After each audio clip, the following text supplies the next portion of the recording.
Salut à tous, c'est Léopold de Zesto et aujourd'hui je vais vous montrer comment créer facilement et gratuitement un formulaire de contact sur WordPress. Vous savez, avoir un formulaire de contact sur son site internet est essentiel car il va tout simplement permettre à vos prospects, à vos potentiels clients de vous contacter. Ce qu'on va voir aujourd'hui, c'est comment l'installer, comment le configurer rapidement et le personnaliser selon votre charte graphique. Et bien sûr, le plus important, faire en sorte qu'il n'y ait pas de perte, que vous receviez la totalité de vos prospects. Bon, on perd pas plus de temps et on se retrouve sur WordPress. Bon, alors une fois arrivé sur WordPress, vous allez aller dans vos extensions et donc faire ajouter une extension. Ici, vous allez taper Forminator et une fois que vous l'avez mis, vous l'activez et on peut aller dans Tableau de bord. Alors, petite précision, que vous soyez, peu importe le page builder que vous utilisez, que ce soit Elementor, Divi et les autres, ça posera aucun problème parce qu'en fait ce sera un code court que l'extension vous fournira, que vous pourrez directement intégrer sur votre page. Donc elle est gratuite, il y a la version payante avec plus d'options. Honnêtement, la version gratuite fait bien le job quand on débute. Donc on va cliquer sur créer. Alors là vous pouvez voir qu'il y a plein de templates, demande de devis, inscription newsletter. On peut vraiment aller loin, même des réservations, etc. Nous on est parti sur un formulaire de contact, donc on va rester dessus. Et on va appuyer et formulaire de contact, test. Voilà, donc première étape, on se trouve ici. Donc vous voyez, on a les champs classiques d'un formulaire de contact, donc le prénom, adresse, adresse mail, numéro de téléphone et message. Ici, regardez les informations dont vous avez besoin. Peut-être que vous avez besoin de l'adresse postale. Peut-être que vous avez besoin d'autres informations. Donc voilà, on va commencer. On est ici. On a des champs préconfigurés. Donc on a le libellé, le prénom, etc. Et voilà. Donc là, on peut mettre une description ou non. Ici, on a aussi d'autres configurations. On peut ajouter le préfixe. Donc savoir si c'est monsieur, madame, etc. Ici, on n'a pas de grand intérêt de le faire. Et voilà. Donc on va retourner sur unique, on n'a besoin que d'un champ. Donc on va l'appliquer. Les autres éléments, on passera dessus rapidement tout à l'heure. Là, c'est si jamais la personne n'a pas rempli, etc. Quel message d'erreur mettre. Bon, ici, ça mettra un message d'erreur. Donc ici, on est sur les réglages et vous voyez, vous pouvez faire en sorte que ce champ-là soit obligatoire ou non. C'est-à-dire que si la personne ne le remplit pas, eh bien, elle ne pourra pas soumettre le formulaire. Donc le prénom, c'est pas toujours le plus important, mais là on va le mettre obligatoire, comme ça vous voyez comment on fait. Et ensuite on y reviendra à ça. Vous pourrez ajouter des règles, etc. On y reviendra. Appliquer. Pareil, l'adresse de messagerie, classique. Donc on a le champ, donc voilà. Pour être très honnête, leurs templates servent pas mal à gagner du temps. Les champs en général ils sont bien préconfigurés. À voir par exemple le numéro de téléphone. Ici vous en avez potentiellement vraiment besoin, donc vous allez aller dans réglages et mettre obligatoire. Peu importe ce que vous proposez, peut-être que vous avez besoin d'autres informations, donc ici vous pouvez laisser un champ message. Voilà. Et donc vous allez voir que vous avez d'autres champs que vous pouvez insérer directement. Donc les champs classiques, comme le site web. Typiquement nous qui sommes une agence web, on va souvent mettre dans nos formulaires de contact le site web. On a besoin de l'URL pour pouvoir aller voir le site des prospects. Des cases à cocher, si vous proposez 3 services, comme ça le prospect peut cocher le service qui l'intéresse chez vous. Vous pouvez faire en sorte qu'il puisse déposer des fichiers, etc. Donc nous on va partir du principe qu'on a besoin du site web. Bien sûr on va le mettre obligatoire. Appliquer. Donc là, si on va sur Prévisualiser, on a une petite vision de à quoi ressemble notre formulaire de contact. Ici, on va mettre, je vais vous montrer comment on peut disposer un petit peu différemment les champs. Par exemple, je souhaite que l'adresse de mon numéro de téléphone soit à côté de l'adresse de messagerie. Donc je prends le blog et je le cale à côté. Voilà ce que ça donne. Ça permet d'avoir un formulaire de contact beaucoup moins long et donc d'un point de vue design, ça peut être plus intéressant.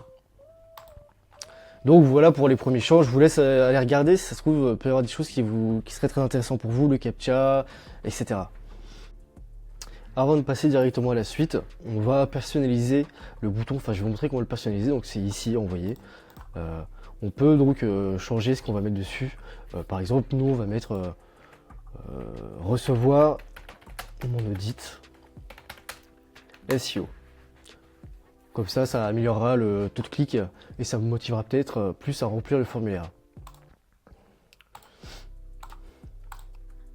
Appliquer. On peut donc passer directement à l'apparence, donc il y a le bouton ici ou le bouton également ici. Tac. Et donc là, on va pouvoir personnaliser le style, vraiment le design. Donc là, on peut voir comment il est de base.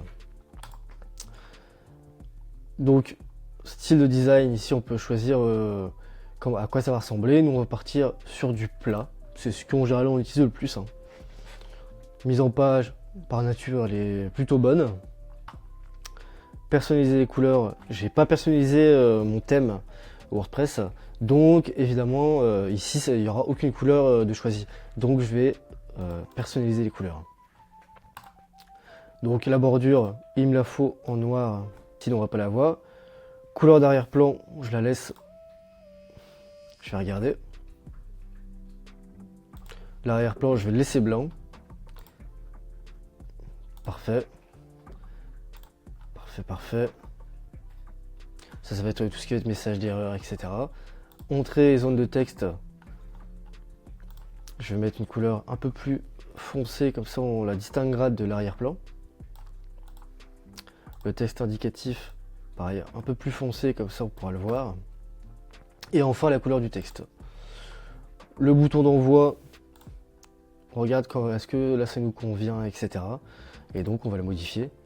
Donc la couleur d'arrière-plan, vous pouvez mettre un truc un peu plus design qui pousse peut-être plus au clic. Donc on va aller mettre du rouge par exemple.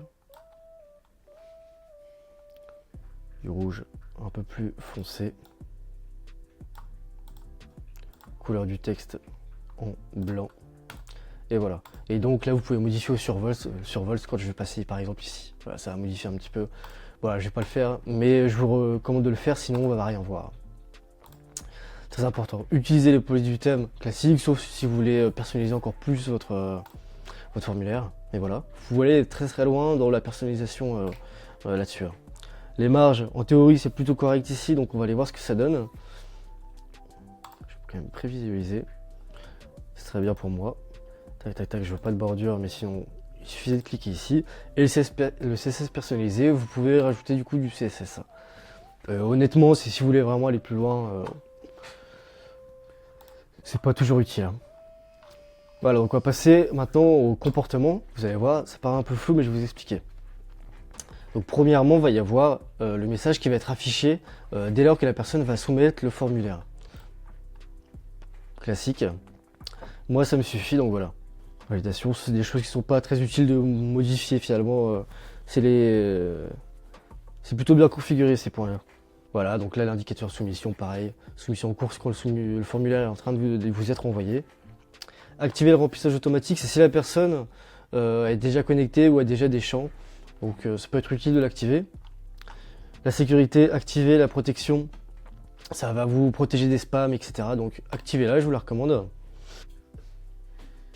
Enregistrer et continuer, c'est si la personne commence à remplir son formulaire et qu'elle revienne. Nous, on va pas le faire. Et voilà. Donc ensuite, ils sont malins, ils vous font passer sur un endroit où il faut avoir la version pro. C'est pas du tout nécessaire. Donc on va passer aux notifications par email. Ça c'est très important, soyez concentrés.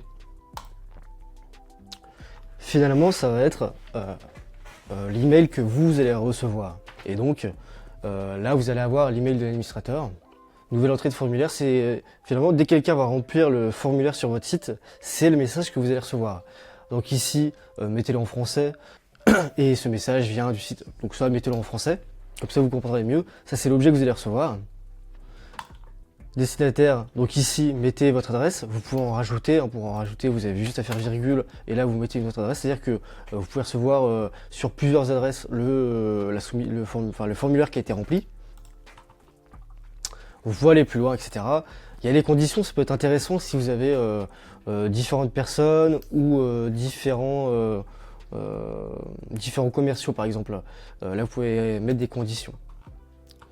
Donc voilà, moi c'est bon. Si j'avais voulu aller plus loin, voilà, je l'aurais mis en français, mais par nature, c'est plutôt correct. Donc on va aller dans Réglages.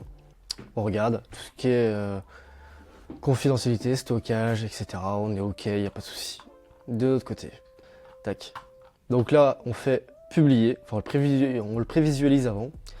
J'ai conscience qu'il n'est pas terrible, mais on s'en fiche, c'est pour vous montrer comment ça fonctionne. On peut aller bien plus loin. Publier, publication du formulaire en cours. Donc vous allez copier le code court qu'il va vous fournir. Tac. Donc voilà. Donc là, vous allez aller directement sur votre page sur laquelle vous souhaitez mettre votre formulaire. Donc exemple, page d'accueil. Et là je le répète, mais comme je le disais, peu importe le page builder sur lequel vous êtes, vous avez qu'à taper ici code court ou shortcode, tout dépend si c'est en anglais ou en français. Et nous on va le mettre par exemple ici, code court. Tac. Et donc là j'ai copié mon code court et je mets mon formulaire. Et il apparaît directement ici. Très bien. Ça suffit, mais voilà, comme je vous le disais, là, d'un point de vue design, il n'est pas très bien travaillé, mais aller plus loin, grossissez le texte, etc. Je vous invite même à mettre un titre. Voilà. Comme ça, au moins, vous avez directement quelque chose de plus sympa, quoi. Recevez votre audit SEO. Tac. Et tac. Voilà. Et donc voilà, une fois que c'est publié, vous allez aller faire le test, voir si tout fonctionne, si vous recevez bien sur votre boîte mail la notification. Donc moi je vais faire directement le test, je vais sur ma page, je vais remplir tac tac tac, test, agence-zesto.com par exemple, et puis recevoir mon audit SEO. Donc voilà, là c'est quelque chose qu'on avait configuré, très bien. Ensuite, vous allez donc aller dans l'extension, donc vous allez revenir sur votre tableau de bord. Donc, Forminator, il est tout en bas. Voilà, un module actif. Et donc, on va regarder ce qu'il en est. Voilà les statistiques. On peut voir qu'il y a eu donc une soumission, 18 vues. Alors, ça, c'est un peu erroné parce qu'il y a eu quand même... il n'y a pas eu autant de vues depuis que je l'ai implémenté, en théorie. Et donc, on peut voir le taux de conversion qui s'affiche. C'est intéressant, disons, si vous avez donc plusieurs visiteurs, etc. Ensuite, on a le bilan. Dernière soumission, c'était il y a 26 secondes. Soumission les 30 jours, etc. On a des stats. On peut aller beaucoup plus loin, quand même, plage de date, etc. Ça nous permet d'avoir donc comme un dashboard avec un peu de data là-dessus. Ensuite, si vous voulez, sans aller dans votre boîte mail, mais voir de manière exhaustive tous les formulaires qui vous ont été soumis, vous avez qu'à aller dans Soumission. Là, donc vous mettez bien votre formulaire, tac. Et donc vous allez voir manuellement tous les formulaires qui ont été soumis. Voilà, donc là j'ai le formulaire, voilà. Allez voir quand même si du coup vous avez bien reçu le formulaire dans votre boîte mail. Et si c'est le cas, et ben c'est que le formulaire il est bien configuré et vous n'avez plus rien à faire. On arrive déjà à la fin de la vidéo. J'espère qu'elle vous aura plu et qu'elle vous aura aidé. Pour nous soutenir, n'hésitez pas à laisser un like ou un commentaire. Et puis moi je vous souhaite une très bonne journée et je vous dis à bientôt.